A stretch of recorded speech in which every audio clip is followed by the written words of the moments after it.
بسم الله الرحمن الرحيم. السلام عليكم ورحمة الله وبركاته. الحمد لله وكفى الصلاة والسلام على عباده الذين اصطفى. أما بعد، قال الله تعالى في القرآن العظيم: أعوذ بالله من الشيطان الرجيم، بسم الله الرحمن الرحيم. لا تقنطوا من رحمة الله، صدق الله العلي العظيم. قال رسول الله صلى الله عليه وسلم: أنا عند ظن عبدي بي، أو كما قال عليه الصلاة والسلام. நமக்கேற்றவை அனைத்தையும் கொடுத்து தன்னுடைய அருளோடு அரவணைத்து தனக்கே உரிய முறையில் அரிசிலிருந்து ஆட்சி புரிகிற அல்லாஹ் ஒருவனுக்கு அனைத்து புகழும். அல்லாஹுவின் அன்பும் அருளும் கருணையும் நம் உயிரிலும் மேலான கண்மணி முஹம்மது முஸ்தபா ஸல்லல்லாஹு அலைஹி வஸல்லம் அன்னவர்கள் மீதும், அன்னாரது பரிசுத்த குடும்பத்தினர்கள், கண்ணியமிகு தோழர்கள், தாபிஈன்கள், தபா தாபிஈன்கள், நல்லவர்கள் இங்கு கூடியிருக்கக்கூடிய நம் அனைவரின் மீதும் எல்லா காலமும் நிறைவாக நிலையாக நிலவட்டுமாக, ஆமீன். கண்ணியமிக்கவர்களே, மார்க்கம் எந்த விஷயங்களை எல்லாம் நமக்கு கட்டாய கடமையாக ஆக்கியிருக்கிறதோ அந்த விஷயங்கள் அனைத்தையும் கடைசி மூச்சு வரை விடாமல் தொடர்ந்து கடைபிடித்து வருவதற்கும், எவைகளை எல்லாம் தடை செய்திருக்கிறதோ அவைகளை விட்டும் முழுமையாக விலகி வாடுகிற பரிசுத்த வாழ்வையும் அல்லாஹ் நம் அனைவருக்கும் தந்தருள்வானாக, ஆமீன். கண்ணியமிக்கவர்களே, நமக்கு இருக்க வேண்டிய, நம்மில் வளர்த்து கொள்ள வேண்டிய பல்வேறு பண்புகளில் மிக முக்கியமானதும் முதன்மையானதுமான சில பண்புகள் இருக்கின்றன. அது அல்லாஹ்வின் மீது உயர்ந்த எண்ணமும் மன வலிமையும் தான். இந்த பண்புகள் தான் உயர்ந்த இலக்குகளை அடைவதற்கும் உத்வேகத்தோடு செயல்படுவதற்கும் காரணமாக இருக்கும். நம்முடைய முன்னோர்கள் ஏராளமான எதிர்ப்புகளையும் சவால்களையும் முறியடித்து வெற்றி வாகை சூடியதற்கு காரணமும் இதுதான். சஹாபாக்களுக்கு அல்லாஹ்வின் மீது மிக உயர்ந்த எண்ணம் இருந்தது. அந்த எண்ணத்தின் காரணமாக ஏதாவது ஒரு விஷயம் சட்டமாக ஆக வேண்டும், சட்டமாக வந்தால் நன்றாக இருக்கும் என்று அவர்கள் எண்ணினால், இந்த விஷயம் சட்டமாக வந்தே தீர வேண்டும் என்று பிரார்த்தனை செய்தால் அல்லாஹு சுப்ஹானஹு வ தஆலா அந்த விஷயத்தை சட்டமாக இறக்கி தருவான். லா யஸ்தவில் காஇதூன மினல் முஃமினீன கைரு உலில் தரரி வல் முஜாஹிதூன ஃபீ சபீலில்லாஹி பி அம்வாலிஹிம் வ அன்ஃபுஸிஹிம் அப்படின்னு சொல்லி ஒரு ஆயத்.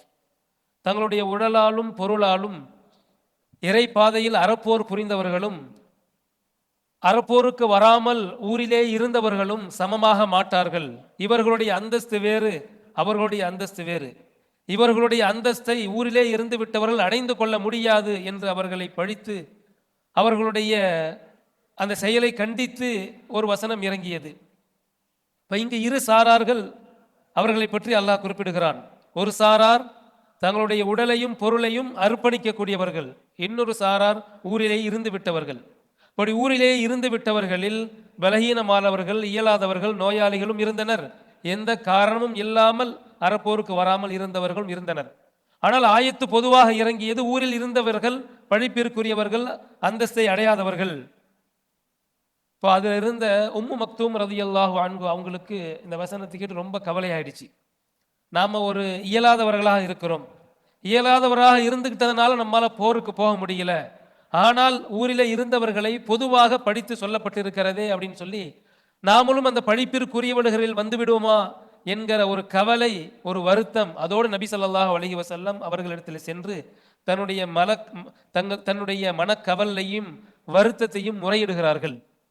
இப்போ அல்லாஹு சுப்ஹானஹு வ தஆலா கைரு உலில் தரரி அப்படிங்கிற வாசகத்தை மட்டும் வஹியாக இறக்கி, யார் நோயாளிகளாகவோ பலகீனமானவர்களாகவோ பார்வை இழந்தவர்களாக இருந்தார்களோ அவர்கள் அல்லாத நல்ல நிலையில் இருந்து கொண்டு வராதவர்கள், பழிப்பிற்குரியவர்கள், அந்தஸ்தை அடையாதவர்கள் அப்படின்னு சொல்லி வசனத்தை அல்லாஹு சுப்ஹானஹு வ தஆலா இறக்கி வைத்தான். இப்போ ஒரு இயலாதவர் தன்னுடைய மனக்குமுறலை, மனக்கவலையை அல்லாஹ்வின் மீது உள்ள உயர்ந்த எண்ணத்தை வைத்து அவர் முறையிடுகிற போது அல்லாஹு சுப்ஹானஹு வ தஆலா அவர்கள் இந்த படிப்பிற்குரியவர்கள் கட்டுப்பட மாட்டார்கள் என்று சொல்லி வசனத்தை இறக்கி வைத்ததை பார்க்க முடிகிறது. அல்லாஹ்வின் மீது உயர்ந்த எண்ணம் கொள்கிற போது அல்லாஹு சுப்ஹானஹு வ தஆலா அவர்களுடைய எண்ணத்தை கபூல் செய்கிறான், அவர்களுடைய எண்ணத்தின் பிரகாரம் அவர்களோடு நடந்து கொள்கிறான் என்பதை பார்க்க முடிகிறது. கண்ணியமிக்கவர்களே, இந்த உலகத்தில் உள்ள காரண காரியங்கள் எதுவெல்லாம் இது நடப்பதற்கு தேவை என்று நம்மால் கணிக்கப்படுகிறதோ அவைகள் அனைத்தும் செயல்ற்று போகிற போது, அனைத்தினுடைய வாசலும் அடைபட்டு போகிற போது அல்லாஹ்வின் மீது உண்டான உயர்ந்த எண்ணம் மட்டும் ஒருவருக்கு மீதமாக இருக்கும் அப்படின்னு சொன்னா இவருடைய வெற்றியை அல்லாஹ் சுப்ஹானஹு வ தஆலா கண்டிப்பாக உறுதி செய்து விடுவான். வரலாற்றில் ஏராளமான சான்றுகள் இருக்கிறது. நமக்கு பிரபலமாக தெரிந்த ஒரு 3 விஷயங்கள். மூசா அலைஹிஸ்ஸலாம் அவங்கள ஃபிரௌன் பின் தொடர்ந்து வருகிறான். இவங்க போறாங்க, கடல் குறுக்கிடுகிறது. முன்பக்கம் கடல், அதை தாண்டி போக முடியாது. பின்னாடி ஃபிரௌனுடைய படை. சிக்கிட்டோம், சின்ன பின்னமாக போகிறோம் என்கிற ஒரு நிலை இருந்தது. காரண காரியங்கள் அனைத்தும் அடைபட்டு போய்விட்டது. அல்லாஹ்வின் மீது அவநம்பிக்கை கொண்டிருந்த மக்கள் சொன்னார்கள், இன்னால முதரக்குன், நாம சிக்கிட்டோம், அவ்வளவுதான், நம்ம இன்னைக்கு காலி, நம்மளை யாராலும் காப்பாற்ற முடியாது என்கிற எண்ணத்தில் அவநம்பிக்கையான வார்த்தையை வெளிப்படுத்தினார்கள். ஆனால் அல்லாஹ்வின் மீது அசைக்க முடியாத நம்பிக்கையும் உயர்ந்த எண்ணமும் கொண்ட மூசா அலைஹிஸ்ஸலாம் அவர்கள், கல்லா, அப்படி சொல்லாதீங்க, அப்படி ஒன்றும் கிடையாது. இன்ன மஅய்ய ரப்பி சயஹ்தீன், என்னுடைய இறைவன் என்னோடு இருக்கிறான், கண்டிப்பாக வழிகாட்டுவான் அப்படின்னு சொல்லி ஒரு உறுதியான வார்த்தையை வெளிப்படுத்தினார்கள். அல்லாஹு சுப்ஹானஹு வ தஆலா அவர்களுடைய தடியை கொண்டு கடலை அடிக்க சொன்னான். கடல் பிளந்தது, பாதை வந்தது. இவர்கள் எல்லாம் சென்று வெற்றி அடைந்து விட்டார்கள் என்பதை நாம் பார்க்க முடிகிறது. நபி ஸல்லல்லாஹு அலைஹி வஸல்லம் அவங்களும் அபூபக்கர் சித்திக் ரலியல்லாஹு அன்ஹு அவங்களும் சவுர் குகையில் இருந்தாங்க. இப்போ எதிரிகள் எல்லாம் கிட்ட நெருங்கிட்டாங்க. அபூபக்கர் சித்திக் ரலியல்லாஹு அன்ஹு அவங்களுடைய உள்ளம் படபடக்குது. நாயகமே, யாராவது கொஞ்சம் கவனிச்சு பார்த்தாங்கன்னு சொன்னா கூட நம்மளை கண்டுபிடிச்சிருவாங்க. ஏன் அப்படி அவங்களுக்கு அந்த ஒரு படபடப்புன்னு சொன்னா, அனைவரும் கொலைவெறியோடு துரத்தி கொண்டிருந்தார்கள், தேடிக்கொண்டிருந்தார்கள். கையில் சிக்கினா கண்டிப்பா கொலை செஞ்சிடணும் அப்படின்ற எண்ணத்துல வந்தவர்கள் தான் எல்லாருமே. பிடிச்சிட்டு போவோம், தண்டனை கொடுப்போம், ஏதாவது எச்சரிக்கை பண்ணுவோம் அப்படின்ற எண்ணத்துல வந்தவங்க கிடையாது. கொலை செய்ய வேண்டும் என்கிற எண்ணத்தில் வந்தவர்கள். ஆகையினால அவங்க ரொம்ப நெருங்கிட்டாங்க. கொஞ்சம் கவனிச்சு பார்த்தாலும் நாம மாட்டிக்குவோமேன்னு சொல்லும்போது, கவலைப்படாதீங்க, இன்னல்லாஹ மஅனா, அல்லாஹ்வின் மீது உயர்ந்த எண்ணம் கொண்ட நபி ஸல்லல்லாஹு அலைஹி வஸல்லம் அவங்க, அல்லாஹ் நம்மோடு இருக்கிறான் என்று சொன்னாங்க. அல்லாஹ் சுப்ஹானஹு வ தஆலா அந்த நேரத்தில் இருந்தவர்களுடைய சிந்தனையை மாற்றி அல்லாஹ் அவர்களை பாதுகாத்தான். இப்ராஹிம் அலைஹிஸ்ஸலாம் அவங்க தன்னுடைய மனைவியையும் மகன் இஸ்மாயில் அலைஹிஸ்ஸலாம் அவங்களையும் காபத்துல்லா இருக்கக்கூடிய அந்த இடத்துல கொண்டு போய் விட்டாங்க. அந்த நேரத்தில் எதுவுமே கிடையாது. பயணத்தில் போகக்கூடியவங்க பாதையா கூட அந்த இடத்தை தேர்ந்தெடுக்கல. அந்த மாதிரி ஒரு இடம். அங்க விட்டுட்டு அவங்க பாட்டுக்கு எதுவும் சொல்லாம திரும்பி வந்தாங்க. ஹாஜராமையார் கேட்டாங்க, அல்லாஹ்வுடைய உத்தரவா, அல்லாஹ்வுடைய கட்டளை எதுவும் இருக்கிறதா அப்படின்னு கேட்டாங்க. லேசா தலையை அசைச்சிட்டு போனாங்க. அப்ப அவங்க அல்லாஹ்வின் மீது வைத்திருந்த உயர்ந்த எண்ணத்தை வெளிப்படுத்தினாங்க. இதன் லா யுதையுனா, இந்த நேரத்தில் அல்லாஹ் சுப்ஹானஹு வ தஆலா எங்களை கண்டிப்பாக வீணாக்க மாட்டான், எங்களை பாதுகாப்பான்னு சொல்லி ஒரு வார்த்தையை சொன்னாங்க. இப்ராஹிம் அலைஹிஸ்ஸலாம் அவங்களும் அவங்களுடைய பார்வை விட்டும் மறைந்த பிறகு அல்லாஹ் இடத்துல துவா செஞ்சாங்க, யா அல்லாஹ், என்னுடைய பிள்ளைய எந்த விதமான மனித சஞ்சாரமும் இல்லாத, புற்பூண்டுகள் இல்லாத இடத்துல விட்டுட்டு போயிருக்கேன், மக்களுடைய உள்ளத்தை இதன் பக்கம் திருப்பு, அவர்களுக்கு தேவையான எல்லாத்தையும் கொடுத்துருன்னு துவா செஞ்சுட்டு வந்தாங்க. அல்லாஹு சுப்ஹானஹு வ தஆலா அவர்களுக்கு தேவையானதை கொடுத்தான். மனிதர்கள் அனைவரையும் அதன்பால் ஈர்க்கப்படக்கூடிய ஒரு சூழலை உருவாக்கி தந்தான் என்பதை பார்க்கிறோம். இந்த எல்லா இடத்திலுமே எதுவெல்லாம் நமக்கு பாதுகாப்பு அளிக்கும் என்று நாம் எண்ணுவோமோ, எதுவெல்லாம் நமக்கு வெற்றியை தரும் என்று எண்ணுவோமோ, அதை அனைத்தும் இல்லாத சூழலில் அல்லாஹு சுப்ஹானஹு வ தஆலாவின் மீது உள்ள உயர்ந்த எண்ணம் மட்டுமே அவர்களுக்கு எல்லா இடத்திலும் வெற்றியையும் வழியையும் ஏற்படுத்தி தந்தது என்பதை பார்க்கிறோம். அல்லாஹ்வின் மீது உண்டான உயர்ந்த எண்ணத்தை முற்காலத்தில் வாழ்ந்த சின்ன சின்ன பிள்ளைகளுக்கும் கற்றுத் தந்திருந்தார்கள். அந்த பிள்ளைகளுக்கு கூட உயர்ந்த எண்ணம் மிகைத்து இருப்பதை நாம் வரலாற்று ரீதியாக பார்க்க முடியும். ஹாத்தமுல் அஸ்ஸம் ரஹ்மத்துல்லாஹி அலைஹி அவங்க ஒரு பெரிய ஆபித், வணக்கசாலி. நிறைய பிள்ளைகள் அவங்களுக்கு. வரக்கூடிய சொற்ப வருமானத்துல ரொம்ப சிரமமான ஒரு சூழல்ல தான் வாழ்க்கையை ஓட்டிட்டு இருந்தாங்க. இவங்க நண்பர்களோடு பேசிட்டு இருக்கிறாங்க. ஹஜ்ஜுடைய காலம் அது. நண்பர்கள் எல்லாம் ஹஜ்ஜை பற்றி சிறப்புப்படுத்தி ஒருவருக்கு ஒருவர் பேசி கொண்டிருக்கிறாங்க. அப்போ இவங்களுடைய உள்ளத்துல எப்படியாவது ஹஜ்ஜுக்கு போயிடணும்னு சொல்லி ஒரு பேராசை உள்ளத்துல ஏற்பட்டுருச்சு. ஆனா ஹஜ்ஜுக்கு போகணும், வீட்டில் உள்ளவங்கள்ட்ட சொல்லணும், அனுமதி வாங்கணும். போகிறதுக்கு உண்டான வசதி வாய்ப்புகள் இருந்துச்சுன்னு சொன்னா போயிட்டு வர வரைக்கும் தேவையான எல்லாத்தையும் கொடுத்துட்டு நான் போயிட்டு வரேன்னு சொல்லி தைரியமா சொல்லிட்டு போயிடலாம். ஆனா அன்றாட உணவுக்கே கஷ்டம். இந்த நேரத்தில் நான் பாட்டுக்கு போயிட்டு வரேன்னு விட்டுட்டு போக முடியாதுல்ல. எல்லாத்தையும் பிள்ளைகளையும் மனைவியும் உட்கார வச்சு ஆலோசனை பண்றாங்க. இந்த மாதிரி ஹஜ்ஜுக்கு போகணும்னு எனக்கு ரொம்ப ஆசை, நீங்க அனுமதி கொடுத்தீங்க அப்படின்னு சொன்னா நான் போயிட்டு வரேன். போயிட்டு வர வரைக்கும் உண்டான சூழ்நிலையை நீங்க தான் சமாளிக்கணும். நீங்க சமாளிச்சுக்கிறோம் அப்படின்னு சொல்லி அனுமதி கொடுத்தீங்கன்னு சொன்னா நான் போயிடுறேன் அப்படின்னு சொல்லி சொல்றாங்க. அவங்க மனைவி, யோசிச்சு தான் பேசுறீங்களா? எந்த ஒரு வருமானமும் கிடையாது, சேமிப்பும் கிடையாது, சாப்பாட்டுக்கு வழியும் கிடையாது, இந்த நேரத்தில் போறேன்னு இப்படி சொல்றீங்கன்னு சொல்லி அவங்க கோபிச்சுக்கிறாங்க.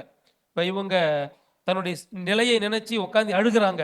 ஒரு பக்கம் ஹஜ்ஜுக்கு போய் ஆக வேண்டும் என்கிற ஒரு ஆசை, இன்னொரு பக்கம் வறுமை, அழுதுட்டு இருக்கிறாங்க. அப்போ அவங்களுடைய கடைசி பிள்ளை, ஒரு பெண் பிள்ளை வந்து சொல்லுது, ஏன் அழுகுறீங்க? அவங்க சொல்றாங்க, எனக்கு ஹஜ்ஜுக்கு போகணும் ரொம்ப ஆசை, ஆனா போக முடியாத ஒரு சூழ்நிலை அப்படின்னு சொல்லும்போது அந்த பிள்ளை சொல்லுது, நீங்க தைரியமா போயிட்டு வாங்க, அல்லாஹ் உங்களுக்கு உதவி செய்வான், அவனுடைய இல்லத்துக்கு போகக்கூடிய உங்களுக்கு அல்லாஹ் உதவி செய்வான் அப்படின்னு சொல்லி அந்த குழந்தை சொல்லுது. இப்போ இவங்க சொல்றாங்க, எனக்கு அல்லாஹ் உதவி செய்வான் நீ தைரியம் சொல்ற, ஆனா உன்னுடைய அம்மாவை எப்படி சமாளிக்கிறது, அவங்கள்ட்ட எப்படி அனுமதி வாங்குறது அப்படின்னு சொல்லி கேட்கும்போது, நான் உங்களை சமாளிக்கிறேன், அவங்கள்ட்ட நான் அனுமதி வாங்கி தரேன்னு சொல்லிட்டு இந்த குழந்தை சின்ன பிள்ளை தன்னுடைய தாயார்கிட்ட பேசுது, தன்னுடைய உடன் பிறந்தவர்கள்ட்ட பேசுது, அவங்க போறவங்க போயிட்டு வரட்டும், அல்லாஹு சுப்ஹானஹு வ தஆலா ராசிக், அல்லாஹ் நம்மளை பாதுகாப்பான்னு சொல்லி சொல்றாங்க. ஒரு சின்ன பிள்ளை உங்களை நம்பிக்கையா பேசும்போது நாம ஏன் அல்லாஹ்வின் மீது அவநம்பிக்கை கொள்ள வேண்டும்னு சொல்லி நாமளும் அல்லாஹ்வை நம்புவோம்னு சொல்லி அந்த குடும்பத்தில் உள்ளவர்கள் இவங்களை போகிறதுக்கு அனுமதிக்கிறாங்க. இவங்க உண்ண உணவு இல்லாமல், சரியான வாகனம் இல்லாமல் தன்னுடைய பயணத்தை தொடர்கிறார்கள்.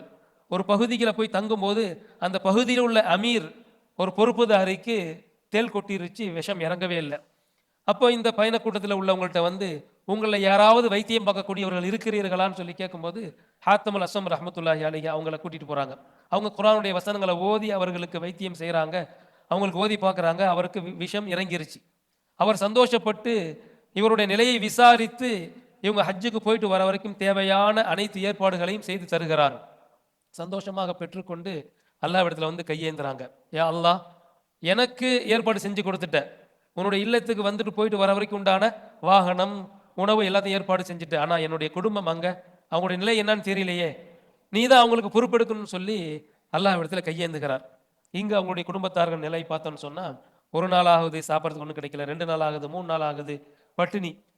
அந்த பெரியவங்களெல்லாம் அந்த சின்ன பிள்ளைய படிக்கிறாங்க.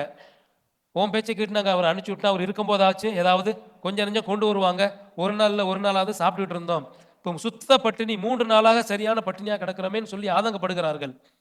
4வது நாள் கதவு தட்டப்படுகிறது. கதவு திறந்து பார்த்தா ஒரு நல்ல ராஜ உடையை அணிந்து கொண்டு அரசு ஊழியர்கள் மாதிரி தெரியுது அவங்கள பார்த்தா. தாகமா இருக்கு, தண்ணி கொடுங்கன்னு கேட்குறாங்க. அந்த பகுதியினுடைய கவர்னர் வேட்டைக்கு வேண்டி வந்திருக்கும் போது கடுமையான தாகம், அங்கே ஒரு இடத்துல இருக்கிறார், அவருக்காக வேண்டி தண்ணீர் கேட்டு அந்த ஊழியர்கள் வந்திருக்கிறாங்க. அப்போ இவங்க கவர்னர் தண்ணி கேட்குறாருன்னு சொல்லிட்டு இருக்கிறதே சுத்தமான பாத்திரத்தில் தண்ணி எடுத்து கொடுத்து அனுப்புகிறாங்க. அந்த கவர்னர் வாங்கி குடிச்சிட்டு, இவ்வளவு மதுரமான தண்ணீராக இருக்குது, இவ்வளவு ருசியான தண்ணீர் நான் குடிச்சதே இல்லையே, இந்த தாகமான நேரத்தில் நமக்கு தண்ணீர் கொடுத்த இவங்களுக்கு நம்ம ஏதாவது செய்யணும்னு சொல்லி அந்த குடும்பத்தை பற்றி விசாரிக்கிறார். அப்போ இவங்க ஹாத்தமுல் அஸ்ஸம் ரஹ்மத்துல்லாஹி அலைஹி அவங்களுடைய குடும்பத்தார்கள் அப்படின்னு சொல்லிடுறாங்க. நானும் இவரை பற்றி அதிகமாக கேள்விப்பட்டிருக்கேன், ரொம்ப நல்ல மனிதராச்சே, வணக்கசாலியாச்சே அப்படின்னு சொல்லிட்டு அந்த ஹாத்தமுல் அஸ்ஸம் ரஹ்மத்துல்லாஹி அலைஹி அவங்கள கூட்டிட்டு வாங்கன்னு சொல்றாங்க. அப்போ சொல்றாங்க, அவர் ஹஜ்ஜுக்கு போயிருக்கிறாங்க, அவங்க குடும்பத்தார்கள் மட்டும்தான் சிரமத்தில் இருக்கிறாங்கன்ற விஷயத்த சொல்லப்படுகிறது. உடனே அவர் தன்னுடைய இடுப்பு பட்டி பெல்ட்டை கழட்டி கொடுக்கிறார். அதில் உயர்ந்த ரகமான, அதில் உயர் ரக கற்கள் பதிக்கப்பட்டு ரொம்ப விலையுயர்ந்த பெல்ட் அது, அதை கழட்டி அந்த வீட்டுக்குள்ளே போடுறார். அதை பார்த்து உடன் வந்த அந்த ஊழியர்கள் எல்லாம் தாங்கள் அணிந்திருந்த அந்த பட்டியை பெல்ட்டை அவுத்து உள்ள தூக்கி போடுறாங்க. இப்போ உயர் ரக கற்கள் பதிக்கப்பட்ட விலை உயர்ந்த ஒரு பட்டி அவர்களுடைய வீட்டில் நிறைய கிடைச்சிருச்சு. இப்போ இதை அறிந்த அந்த ஊரில் உள்ள ஒரு பெரிய பணக்காரர் நல்ல விலை கொடுத்து நிறைய காசு பணங்கள் கொடுத்து தானியங்கள் கொடுத்து அதை எடுத்துட்டு போயிடுறார், வாங்கிட்டு போயிடுறாரு. இப்போ அவங்க வீட்டில் உள்ளவங்களுக்குலாம் ஒரே சந்தோஷம், நம்ம பல நாள் பட்டினியாக கடந்தோம், பட்டினி தீர்க்கக்கூடிய அளவுக்கு, பசியை போக்கக்கூடிய அளவுக்கு மட்டுமல்ல, பல ஆண்டுகளுக்கு தேவையான காசு பணங்கள் கிடைச்சிருச்சேன்னு சந்தோஷமா இருக்கும்போது அந்த பிள்ளை மட்டும் அழுகுது. காரணம் கேட்குறாங்க, ஏம்மா எல்லாரும் சந்தோஷமா இருக்கும்போது நீ மட்டும் அழுகிறியன்னு கேட்கும்போது அந்த பிள்ளை சொல்லுது, அல்லாஹ்வுடைய படைப்புகளில் சாதாரண ஒரு படைப்பு, ஒரு பொறுப்புதாரி, அவருடைய கருணை பார்வை நம்ம மேலே பட்ட உடனே பல ஆண்டுகளுக்கு தேவையான வாழ்வாதாரம் கிடைச்சிருச்சு, எல்லாவற்றையும் எல்லோரையும் படைத்து பரிபாலிக்கக்கூடிய ரப்புடைய கருணை பார்வை நம்ம மேலே பட்டுருச்சுன்னு சொன்னால் நம்முடைய ஈருலகமும் செழிப்பாகி விடுமே, ஈருலகமும் நல்லதாக ஆகிவிடுமே, வெற்றியாக ஆகிவிடுமே அப்படின்னு சொல்லி அந்த குழந்தை சொன்னது. ஆக சின்ன சின்ன பிள்ளைகள் கூட அல்லாஹ்வின் மீது உயர்ந்த எண்ணத்தை உருவாக்கி வைத்திருந்தார்கள் நம் முன்னோர்கள். இப்போ அல்லாஹ்வின் மீது உயர்ந்த எண்ணம் இருக்கிற போது நம்முடைய அத்துணை காரியங்கள் வெற்றியாகிவிடும். இப்னு மஸ்ஊத் ரலியல்லாஹு அன்ஹு அவங்க சொல்றாங்க, ஒரு அடியான் தன்னுடைய எந்த காரியத்திலும், எந்த காரியமாக இருந்தாலும் சரி, அல்லாஹ்வின் மீது உயர்ந்த எண்ணம் கொண்டார், உயர்ந்த எண்ணம் கொண்டு அதை செயல்படுத்துவார்னு சொன்னால் அல்லாஹு சுப்ஹானஹு வ தஆலா அவர் எதை நாடுகிறாரோ அதை கொடுக்காமல் இருக்க மாட்டான் அப்படின்னு சொல்லிட்டு இந்த ஹதீஸை சொல்லி காண்பிச்சாங்க. அன இன்த லன்னி அப்தி பி, என்னுடைய அடியான் என்னை பற்றி எவ்வாறு எண்ணுகிறானோ அவ்வாறு நான் அவனுடன் நடந்து கொள்வேன் என்று அல்லாஹ் சொல்லக்கூடிய இந்த ஹதீஸை சொல்லி காண்பிச்சாங்க. நாம நிறைய துஆ செய்கிறோம், நம்முடைய துவாவை அல்லாஹ் ஏத்துக்குவானா, நம்முடைய பாவத்தை எல்லாம் அல்லாஹ் மன்னிப்பானா என்கிற ஒரு அவநம்பிக்கையோடு துவா செய்யறதுனால அதனுடைய பலன்களை அனுபவிக்க முடியாமல் போயிடுது. துவாக்கள் கபூலியத்தை பெறாமல் போய் விடுகிறது. நம்முடைய எண்ணம் உயர்ந்ததாக, கண்டிப்பாக அல்லாஹ் கபூலாக்குவான் என்கிற எண்ணத்தோடு துவா செய்தாலும் சரி, நாம் ஒரு வியாபாரத்தை ஆரம்பித்தாலும் சரி, ஒரு வீடை வாங்கி குடி போனாலும் சரி, அனைத்திலும் உயர்ந்த எண்ணம். இதை அல்லாஹ் வெற்றியாக்கி கொடுப்பான், இதில் பரக்கத்தை செய்வான், இந்த வீட்டை நமக்கு மன அமைதி தரக்கூடியதாக ஆக்குவான் என்கிற உயர்ந்த எண்ணத்தோடு நாம் ஆரம்பிக்கிற போது அவை அனைத்தையும் அல்லாஹு சுப்ஹானஹு வ தஆலா நமக்கு பலனளிக்கக்கூடியதாக, பிரயோஜனம் தரக்கூடியதாக ஆக்கி விடுவான் என்பதில் எந்த விதமான சந்தேகமும் கிடையாது. ஒரு அறிஞர் தன்னுடைய மகனுக்கு சொன்னாங்களா, நீங்க அதிகமாக அல்லாஹு மக்ஃபிர்லி அல்லாஹு மக்ஃபிர்லி ஓதிக்கிட்டே இருங்கன்னு சொல்லி சொன்னாங்க. அல்லாஹு சுப்ஹானஹு வ தஆலா சில சமயம் அவனை அதிகமாக அழைக்கக்கூடிய அல்லாஹ் அல்லாஹ் என்று சொல்லக்கூடியவனுடைய அழைப்புக்கு கவனம் செலுத்துவதை விட கூடுதலாக ஒரு பாவி அல்லாவே அப்படின்னு அழைக்கும் போது கவனம் செலுத்துவானாம். பீர் துல்ஃபிகர் அஹமது நக்ஷபதி ரஹமத்துல்லாஹி அலைஹி அவங்க சொல்லுவாங்களா, இது ஒரு ஆச்சரியமான விஷயம் இல்லை. ஏன்னா ஒருவர் அல்லாஹ் அல்லாஹ் என்று எப்போதும் அழைத்து கொண்டே இருக்கிறார். அவரை கவனிப்பதை விட ஒரு பாவியின் பக்கம் அதிகமாக கவனம் செலுத்துகிறான். காரணம் என்ன அப்படின்னு சொன்னா, எப்போதும் அல்லாஹ்வை அழைத்து கொண்டிருக்கக்கூடியவர், நல்ல அமல் செய்து இருக்கக்கூடிய நல்லடியார், அவருடைய அமலின் மீது ஒரு நம்பிக்கை கொண்டிருப்பார். அல்லாஹ்வை அழைத்தாலும் அல்லாஹ்விடத்தில் துஆ செய்தாலும் தன்னுடைய அமல் மீது, நல்ல செயல்கள் மீது ஒரு நம்பிக்கை வைத்திருப்பார். இதன் காரணமாக அல்லாஹ் நமக்கு வெற்றியை கொடுத்துருவான்ற ஒரு சின்ன நம்பிக்கை அமலின் மீதும் இருக்கும்.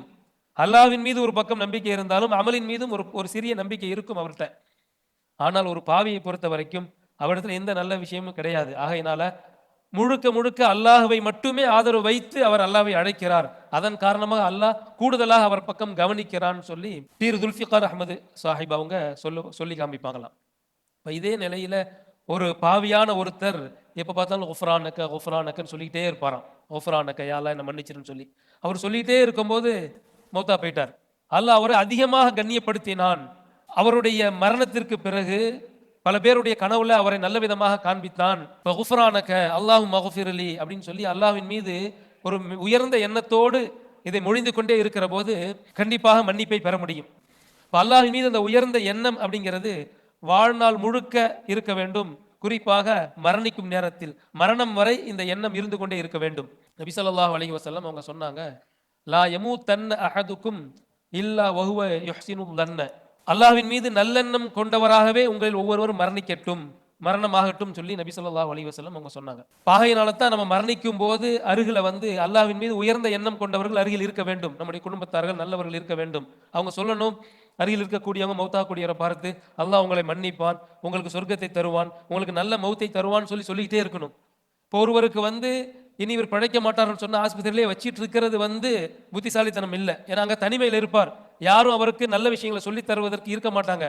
அவரை சுற்றி நல்ல விஷயங்களை எடுத்து சொல்லக்கூடியவர் யாருமே இல்லாம தனிமையில அவர் ஷைத்தானுடைய சூழ்ச்சியில சிக்கக்கூடிய ஒரு அபாயம் இருக்கிறது. ஆகையினால சுத்தி குடும்பத்தார்கள் நல்லவர்கள் கூட இருக்கிற நிலையில் ரூஹு பிரிகிற மாதிரி ஒரு சூழலை ஒவ்வொருவருக்கும் உருவாக்கி தர வேண்டும்.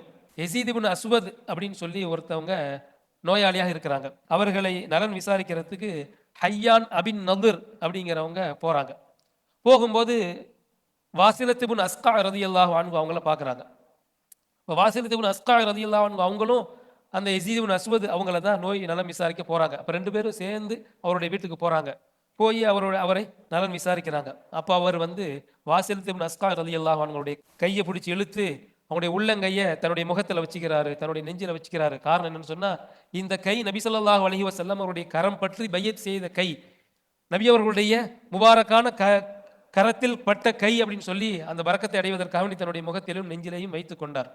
அந்த நிலையில வாசிலத் இப்னு அஸ்கா ரலியல்லாஹு அன்ஹு அவங்க யஸீத் இப்னு அஸ்வத் அவங்கள்ட்ட கேட்குறாங்க, கைஃப தன்னுக பில்லாஹ், அல்லாஹ் உங்களிடத்தில் எப்படி நடந்து கொள்வான் என்று நினைக்கிறீங்க அப்படின்னு சொல்லி கேட்கும்போது, அகரகத்னி துனூபி லாகின்னி அர்ஜூ ரஹ்மத்தல்லாஹ், என்னுடைய பாவங்கள் என்னை மூழ்கடித்து விட்டன, எனக்கு பாவங்கள் நிறைய இருக்கிறதாக நான் கருதுகிறேன், என்றாலும் அல்லாஹ்வுடைய அருளின் மீது நம்பிக்கை கொள்கிறேன், அல்லாஹ் என்னை மன்னித்து விடுவான் என்று ஆதரவு வைக்கிறேன் சொல்லி சொன்னாங்க. உடனே அவங்க தக்பீர் சொன்னாங்க, அல்லாஹ் அக்பர் அல்லாஹ் அக்பர் அப்படின்னு சொல்லி தக்பீர் சொன்னாங்க. அதை கேட்டு அவருடைய குடும்பத்தார்களும் தக்பீர் சொன்னாங்க.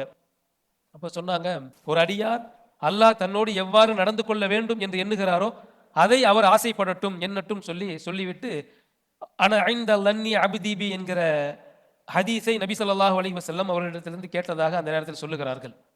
இப்போ மரண நேரத்திலும் அல்லாஹ்வின் மீது நல்லெண்ணம் கொள்ள வேண்டும்.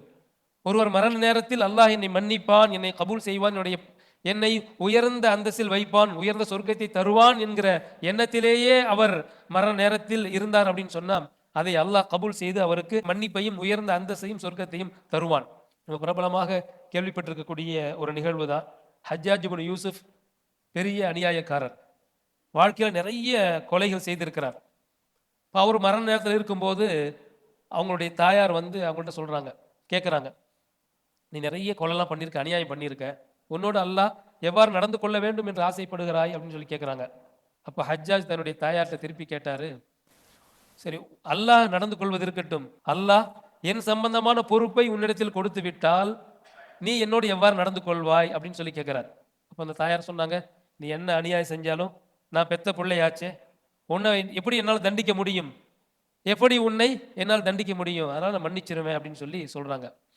அப்போ ஹஜ்ஜாஜ் இப்னு யூசுப் சொல்றாரு, ஒரு தாயாக உன்னாலேயே என்னை மன்னிக்க முடியும் என்கிற போது 70 தாயை விட அதிக இரக்கமுடையவன், 70 தாயை விட அதிகம் அடியார்கள் மீது இரக்கம் கொண்ட அல்லாஹ் என்னை மன்னிப்பான் என்று நான் ஆதரவு வைக்கிறேன் சொல்லி அவர் சொன்னாராம்.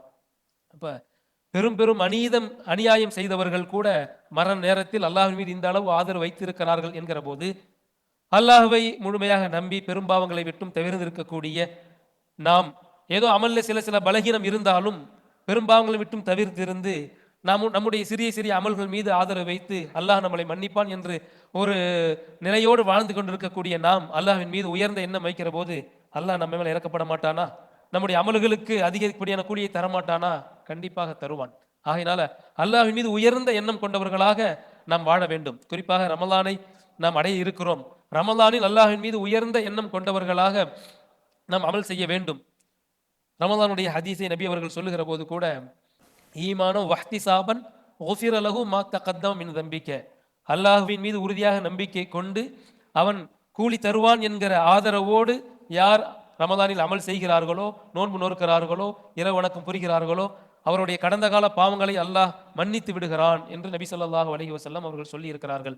அல்லாஹ்வின் மீது உயர்ந்த எண்ணம் கொண்டவர்களாக ரமலானை அடைந்து அமல் செய்யக்கூடிய பாக்கியத்தை அல்லாஹ் நம் அனைவருக்கும் தந்தருள்வானாக. ஆமீன். வாஹிரு தஅவானா அல்ஹம்துலில்லாஹி ரப்பில் ஆலமீன். அஸ்ஸலாமு அலைக்கும் வரஹ்மத்துல்லாஹி வபரகாத்துஹு. பள்ளிவாசலுடைய பராமரிப்பிற்காக வேண்டி தாராளமான முறையில் கொடுத்து உதவுங்கள். அல்லாஹ் சுப்ஹானஹு வ தஆலா நாம் தரக்கூடியவைகளுக்கு சிறந்த பிரதிபலனை ஈருலகிலும் தந்தருள்வானாக. ஆமீன். حبيب الله رسول الله إمام المرسلين